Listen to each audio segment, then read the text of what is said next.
प्रलय के बादल बुलाए, कहा जाओ वृंदावन में इतनी वर्षा करनी है गोवर्धन में कि कोई भी ग्वाल कोई भी बाल रुक न पाए।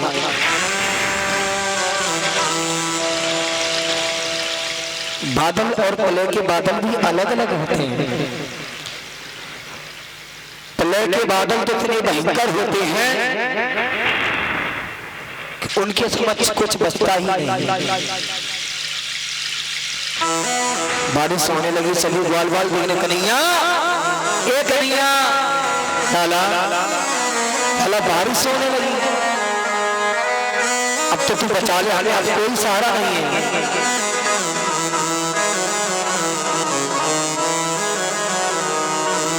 अब कोई सहारा नहीं है मेरा, अब कैसी रक्षा होगी हमारी। कन्हैया ने कहा, अरे ब्रजवासियों, अब तो यहाँ दूसरा कोई उपाय नहीं, एक ही उपाय है जिसकी पूजा कर रही है ना हम तुम, क्यों ना उसी के नीचे हम लोग इस बारिश से बच जाए। क्या ऐसे कैसे हो सकता है? इतना भारी गोवर्धन उठ जाएगा? लाला यूं लगे तू तो पागल है कि कालिया ना बनाए तो तू हाल मार दे जाए। 7 कोस की इतनी बड़ी परिक्रमा वाला, 7 कोस लंबा 7 कोस चौड़ा पर्वत, इसे तू उठा लेगा? दाढ़ी पे कह तेरी अकल खराब हो गई है।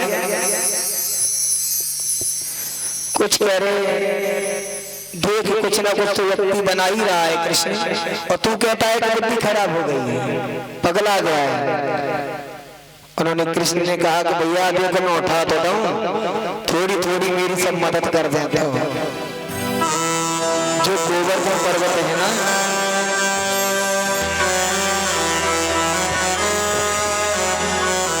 गोवर्धन पर्वत है ना, इतना भयंकर है उसे एक आदमी नहीं उठा सकता।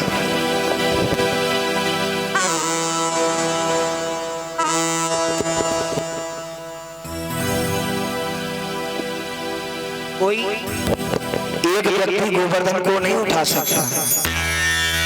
कन्हैया कहने लगे, देखो भैया तुम अकेले ये चाहो कि मैं अकेले जा उठा लूं, तो मेरे बूते की तो बात ना, आप सबन की जो कृपा हो जाए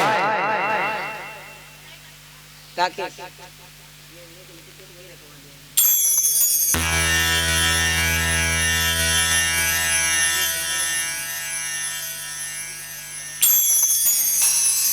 कछुमा खन को बल भरो।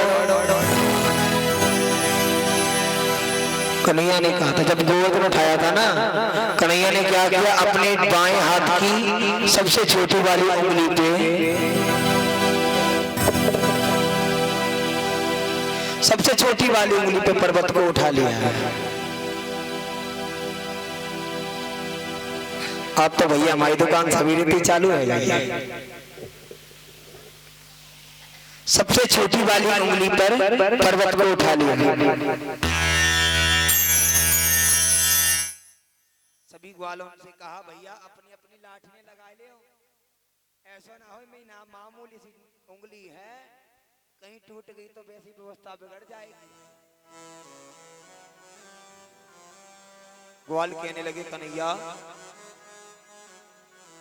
तेरी उंगली पे पर्वत टिको है जी, तू तो यो समझे कि मैंने अपनी उंगली पे रोक रखा है पर्वत। गिरिराज बहुत बड़ा है और जो हमारी लाठियों से रुका हुआ है, तेरी उंगली पे नहीं रुका।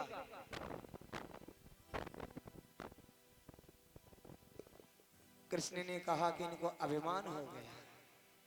अरे थोड़ो थोड़ो देव सहारो भैया, देव सहारो। अरे थोड़ो थोड़ो देव सहारो, थोड़ो थोड़ो देव सहारो।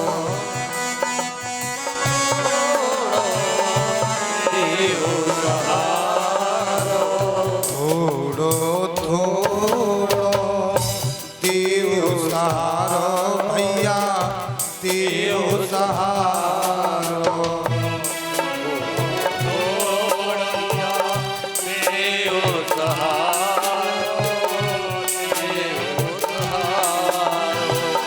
गिरी न पड़े जी गिरी न पड़े जी गिरवर धारो भैया गिरवर धारो अपने पे गिरवर धारो भैया गिरवर धारो थोड़ो थोड़ो देव सहारो भैया देव सहारो थोड़ो थोड़ो देहु सहारा।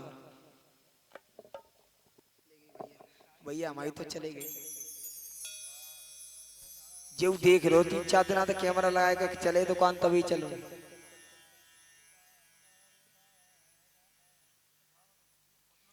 जो गिरिराज महाराज है ना, इनको उठाने के लिए किसी एक व्यक्ति के अंदर ताकत नहीं है।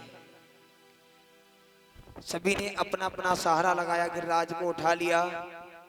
भगवान श्री कृष्ण ने शेषनाग को चारों तरफ लगा दिया कि कोई भी बारिश का पानी गिरिराज के अंदर ना आए। कछु माखन को बल बड़ो कछु गोपिन करी सहाय, राधा जू की कृपा सो मैंने गिरिवर लियो उठा।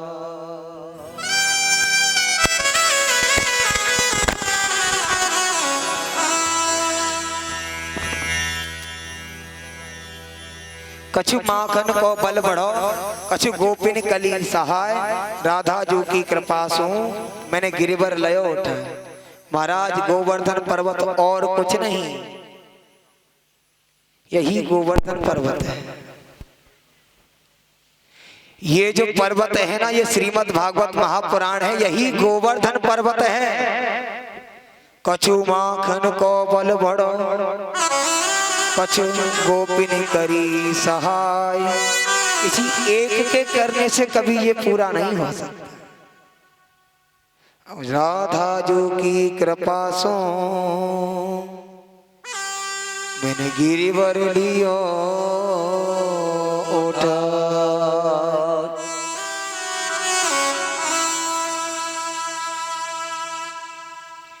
अगर कोई एक व्यक्ति चाहे कि श्रीमद् भागवत महापुराण करा दे, कभी नहीं करा सकता। भैया कैसे करा सकता है? पैसा खर्च कर सकता है मगर श्रोता थोड़ी ला सकता है। श्रोता पैसे से भी ला सकता है, मानता हूं मैं कि पैसे से श्रोता भी आ सकते हैं, मगर जिज्ञासु नहीं मिलेंगे। पैसे से जो श्रोता आएंगे वो मजदूर आएंगे, जिज्ञासा वाले नहीं आएंगे। तो ये भी गिरिराज है। थोड़ो थोड़ो देव सहारो देव सहारो, सिर पर अपने गिरिवर धारो गिरिवर धारो। गलत कह रहा हूं महाराज जी, ये इतना बड़ा कार्य है कि इसे कोई एक व्यक्ति नहीं कर सकता। कुछ कार्य सहारे के ही होते हैं, उनमें से ही एक ये है। ये सब आप सबकी कृपा से हो रहा है, ये हमारे कन्हैया की कृपा से हो रहा है।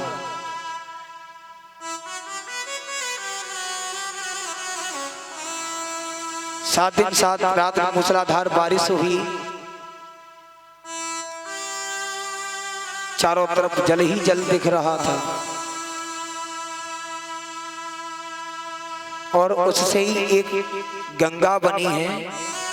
गोवर्धन नहाने गए हो कभी? गोवर्धन मानसी गंगा में नहाए हो कभी?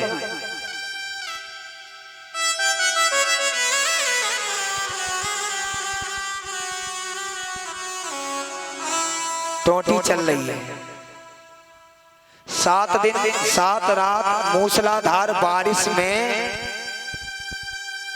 एक गंगा बन के तैयार हो गई। उसका नाम है मानसी गंगा। भैया एक चीज बताइए, आपने मानसी गंगा देखी है? ज्यादा से ज्यादा के बीघा खेत में होगी? 10 बीघा, 10 बीघे जगह होगी, 10 ना होगी, 15 होगी, 20 बीघा मान लो। 7 दिन 7 रात मूसलाधार बारिश।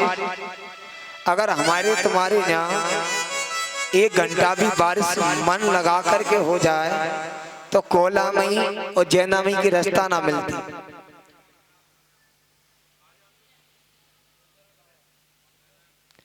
हमारे यहाँ 1 घंटे भी अगर बारिश हो जाए तो हमारा गांव और तालाब, हमारा खेत एक ही है।